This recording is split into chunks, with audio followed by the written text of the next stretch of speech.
Pernahkah kamu menyewa rumah dengan harga sangat murah, tapi tidak tahu apa yang sebenarnya pernah terjadi di dalamnya?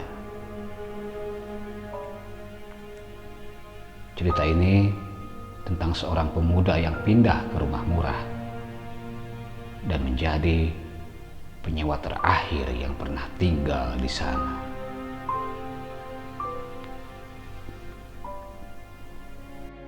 Hai, aku Riko, seorang mahasiswa perantauan yang sedang mencari tempat tinggal karena kos lama aku mendadak digusur. Kemudian aku cari-cari browsing-browsing di media sosial dan aku menemukan sebuah rumah kontrakan kecil dengan harga yang sangat murah. Pemiliknya adalah seorang pria tua bernama Pak Darto. Saat itu aku langsung menemuinya dan hendak berbincang-bincang sebentar saja dengan beliau. Tapi beliau tampak terburu-buru dan sangat tergesa-gesa, lalu menyerahkan kunci rumah itu kepadaku. Tapi sebelum pergi, beliau berpesan kepadaku, "Kamu jangan keluar malam-malam ya, apalagi ke lantai atas." Begitu kata Pak Darto sambil tersenyum kaku. Aku anggap itu cuma saran orang tua yang khawatir saja pada saat itu. Dan aku mengabaikannya.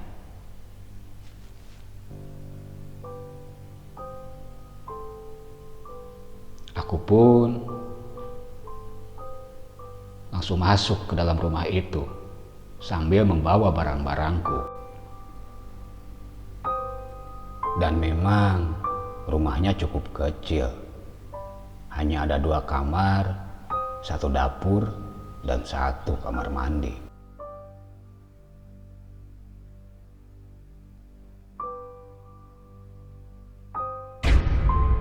Malam pun tiba, dan itu adalah malam pertamaku di rumah itu.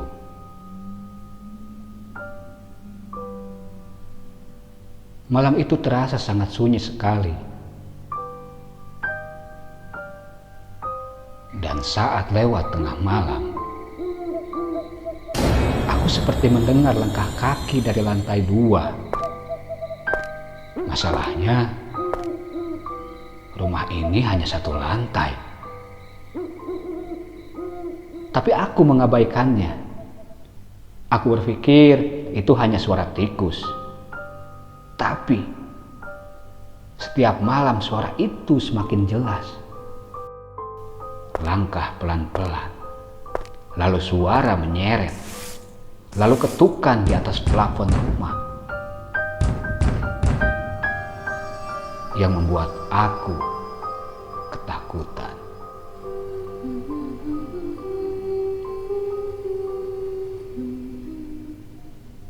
Waktu berlalu, hari pun berganti. Tanpa terasa, aku sudah mau hampir 3 minggu tinggal di rumah itu. Siang itu, aku merasa ada yang tidak beres. Aku pun mencoba mencari tahu tentang keanehan-keanehan dan kejanggalan-kejanggalan yang ada di tempat ini.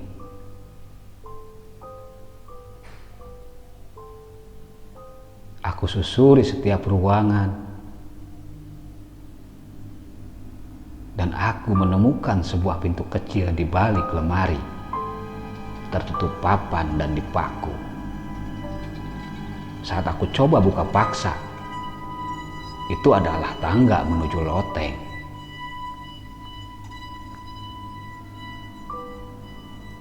Di atas loteng, aku menemukan sebuah kasur tua, boneka tanpa kepala,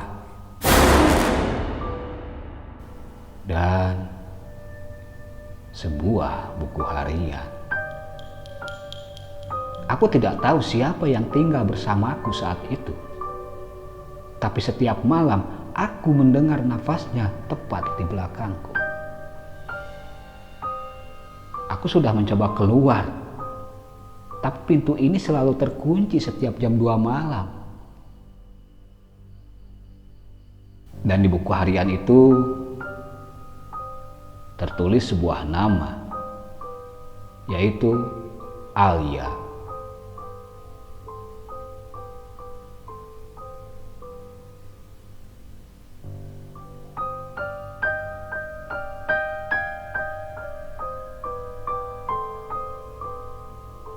Akhirnya malam pun tiba.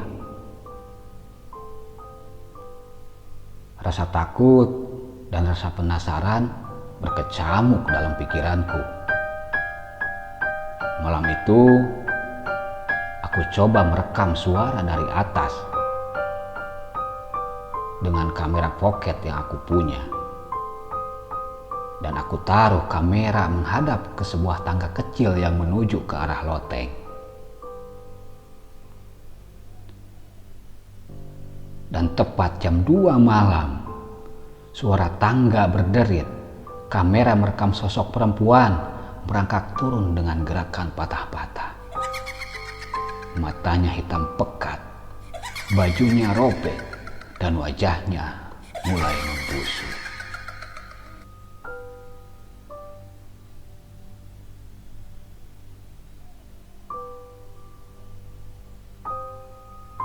Aku melihat rekaman itu saat sudah pagi, saat aku bangun tidur.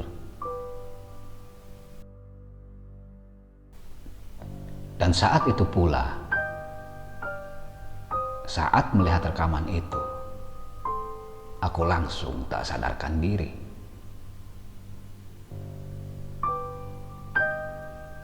Kemudian, setelah aku siuman, aku coba menghubungi Pak Darto.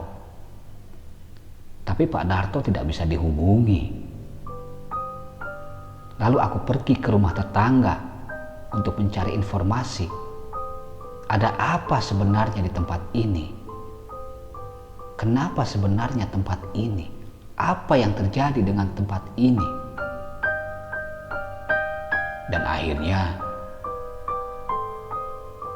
aku mendapat jawaban yang sangat mengerikan.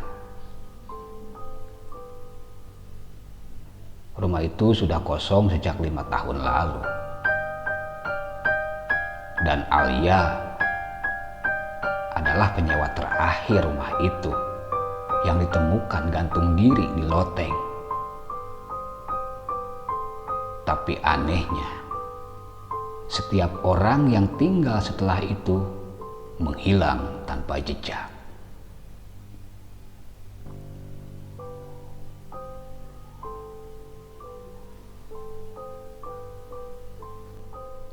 Setelah dapat informasi itu, pikiranku semakin kacau, semakin berkecamuk, dan terbersit di pikiranku, lebih baik aku keluar saja dari rumah ini. Tapi aku berpikir lagi, aku baru 3 minggu tinggal di rumah ini. Dan biaya yang masuk sudah cukup besar. Dan Pak Darto pun tidak bisa dihubungi. Seharian aku berpikir tentang itu, sampai akhirnya malam pun tiba. Rasa gelisah, rasa takut, semua menyatu dalam diriku. Rasa ingin keluar dari rumah itu semakin kuat. Gelisah terus gelisah. Mata pun sulit untuk dipejamkan. Sampai akhirnya aku memutuskan untuk keluar dari rumah itu pada malam itu. Tepat pukul 2 dini hari.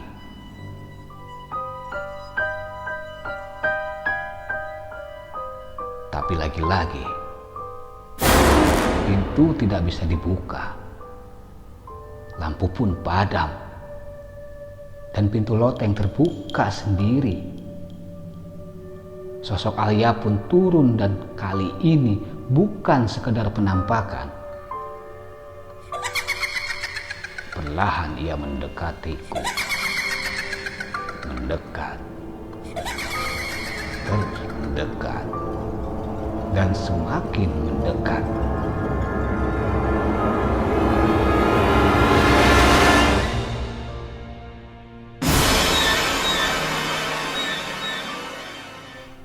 Sampai dia tepat berada di belakangku.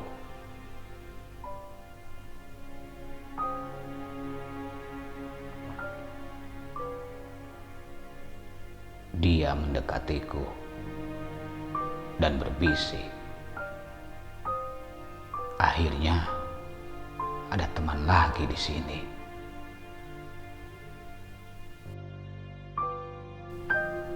Dan saat itu kebetulan aku sedang merekam aktivitas di rumah itu.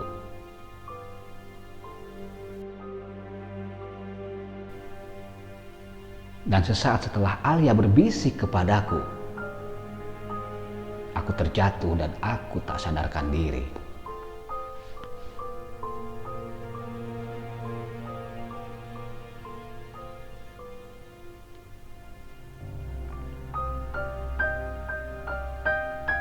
Keesokan paginya, aku siuman.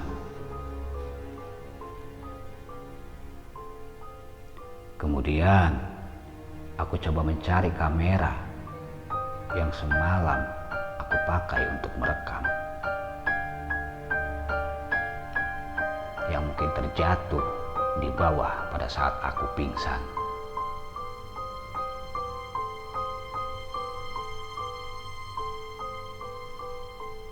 Dan betapa terkejutnya aku setelah melihat rekaman video itu.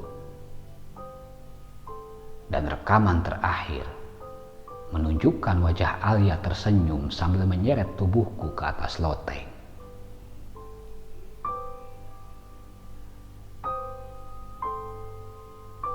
Dan dia bilang, "Temani aku di sini."